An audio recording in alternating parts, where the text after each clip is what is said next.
अस्सलाम वालेकुम नाजरीन, मैं नाज़म अली नाज़म। आज हम बात करेंगे कुली भाइयों पे। जी, ये कुली भाई जो हैं ये आपको रेलवे स्टेशन पर नज़र आते हैं।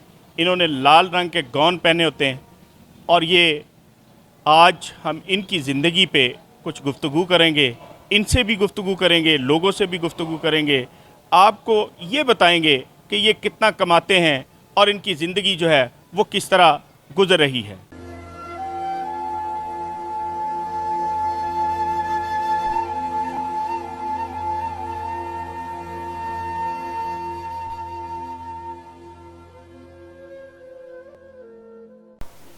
एक दोस्त हमारे साथ मौजूद है, इनसे बात करते हैं। अस्सलाम वालेकुम। वालेकुम सलाम। नाम क्या है आपका? मेरा नाम कमल है। अकमल। अच्छा भाई, आपको कितना अरसा हो गया रेलवे स्टेशन? तो कोई 30 कुछ साल हो गया। लाहौर में ही काम किया है या लाहौर बाहर भी किया है? और से इधर ही काम किया। तो क्या ख्याल है, यहाँ पे कितने पैसे कमा लेते हैं रोज़? रोज़ 700-800 बन जाता है। 800 रुपये लोगों का सामान उठा के बाहर तक ले जाने में 800 रुपये डेली, कितने टाइम में, यानी कितना वक्त लग जाता है? सुबह 6 घंटे 8 घंटे? सुबह 9 बजे आएगा तो शामी 7 बजे चले जाएगा। रात के 7 बजे तक आपको 500 700 800 रुपये मिल जाते जो भी नसीब है वो मिल जाता है। तो भाई 800 700 में गुजारा कैसे होता है यार? बस गुजारा हो जाता है। कितने बच्चे हैं माशाल्लाह? 6 बच्चे हैं। 6 बच्चे हैं। घर अपने? हाँ, घर अपना है। 6 बच्चे हैं, आप अकेले ही घर के वो कफालत है, यानी खुद ही कमाते हैं, खुद ही लेके जाते हैं? बेटे जो 2 काम करते हैं। तो फिर भी देखें, ईद है, शबरात है और मामलात हैं, जैसे कि आज जुम्मे का दिन है और इसी तरह लोग जुम्मा पढ़ने के लिए भी कपड़े बनाते हैं, बच्चों के भी कपड़े बनने होते हैं, ईदों पे बनने होते हैं, शादी ब्याहों पे जाना होता है, खुशी गमी पे जाना होता है। ये 600 700 800 में कैसे गुजारा होता है? बस खुदा कर देता है गुजारा। अल्लाह पे शाकर। हाँ, आ जाए अल्लाह में शाकर है। कभी कोई गवर्नमेंट की तरफ से प्रॉब्लम तो नहीं आई? नहीं, कोई प्रॉब्लम नहीं कोई गवर्नमेंट। पैसे वैसे तो नहीं लेते सर? ना। बिल्कुल भी। मैंने सुना था कोई पिछले 2-4 साल पहले 800 के 600 रुपये लेते थे ठेकेदार साहबान जो। नहीं, वो 100 सिर्फ पहले होना से होते नहीं है, होते ख़त्म हो गया। आपको कोई सालाना फीस नहीं देनी? ना, कोई फीस नहीं देनी पड़ती। पक्की बात है ना? पक्की। हाँ, चले, शुक्र अल्लाह का, बहुत शुक्रिया भाई, बहुत शुक्रिया। अस्सलाम वालेकुम बाबा जी। वालेकुम सलाम। आपका नाम क्या है? मेरा नाम मोहम्मद हनीफ है जी। जी, मोहम्मद हनीफ। मोहम्मद हनीफ साहब, आप ये बताइएगा कि यहाँ पे कितने पैसे कमा लेते हैं रोज? मैं ज़्यादा जी कमज़ोर हूँ, 400-500 बड़ी मुश्किल।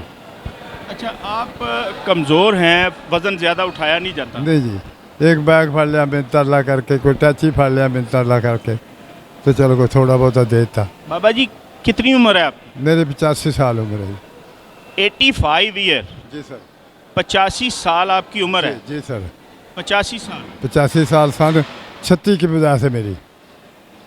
1936 की आपकी पैदाइश है? जी सर। पाकिस्तान हिंदुस्तान बनने से पहले की कहानी। 10-11 साल का था। तो बाबा जी क्या मजबूरी है, इतनी बुजुर्गी में आप कुली का काम कर रहे हैं? मजबूरी ये है कि मेरा एक बच्चा है, वो 20-25 हज़ार कमाता है, लेकिन 10,000 किराया का मकान है। 400 4,000 5,000 बिजली के तीनों बिल आ जाते हैं, पानी का, गैस का, बिजली का। 1500 चला गया, पीछे 10,000 है, उसमें बताओ 6 जी खा से खाएंगे।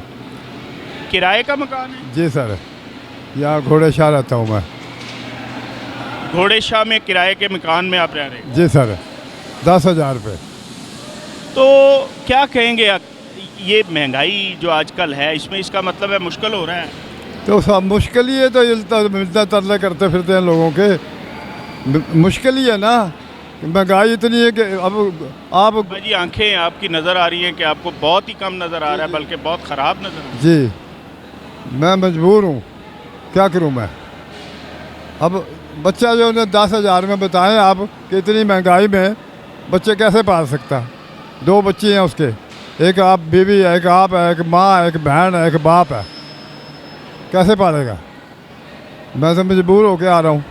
85 साल की उम्र में? जी सर। बहुत शुक्रिया बाबा जी। 85 साल की उम्र में मैं अभी भी मजदूरी कर रहा हूँ। इसकी वजह क्या है आपने भी सुनी, मैंने भी सुनी। नाज़रीन, आज हम आए थे अपने कुली भाइयों की दास्तानें सुनने, इनकी मजबूरियां सुनने, इनकी खुशहालियां देखने, लेकिन हमने इनके अहवाल जानने थे। आज के हमारे प्रोग्राम का मकसद इनके अहवाल जानना था। यहाँ कुलियों में मौजूद हमारे ये बाबा जी हनीफ साहब ये भी हैं जिनकी 85 एज है, 85 साल उम्र है, और ये 85 साल में हमने दिखाया कि बाबा जी ने बोझ उठाया हुआ था और बाबा जी से चला नहीं जा रहा था। बाबा जी सीढ़ियों के पकड़ के चल रहे थे, सीढ़ियों का सहारा लेके चल रहे थे, और अपने जिनका इन्होंने सामान पकड़ा हुआ था उनको बता रहे थे कि मैं थोड़ा मुझे कम नज़र आता है, लिहाजा मैं आहिस्ता चलूँगा। इन्होंने पूरी इज़्ज़त, पूरी गैरत के साथ अब तक का सफ़र किया है, लेकिन हम जो दिखाना चाहते थे इनकी सूरत हाल, इन कुली भाइयों के मसाइल, इनके मसाइल पे बात करनी थी। तो आपने मसाइल देखे, मैंने भी सुने। नाज़रीन, उम्मीद है कि गवर्नमेंट ने भी देखा होगा और गवर्नमेंट भी देखेगी और गवर्नमेंट भी जानेगी कि इनके मसाइल क्या हैं। लिहाजा आइंदा प्रोग्राम तक के लिए इजाज़त दीजिए। अल्लाह हाफ़िज़।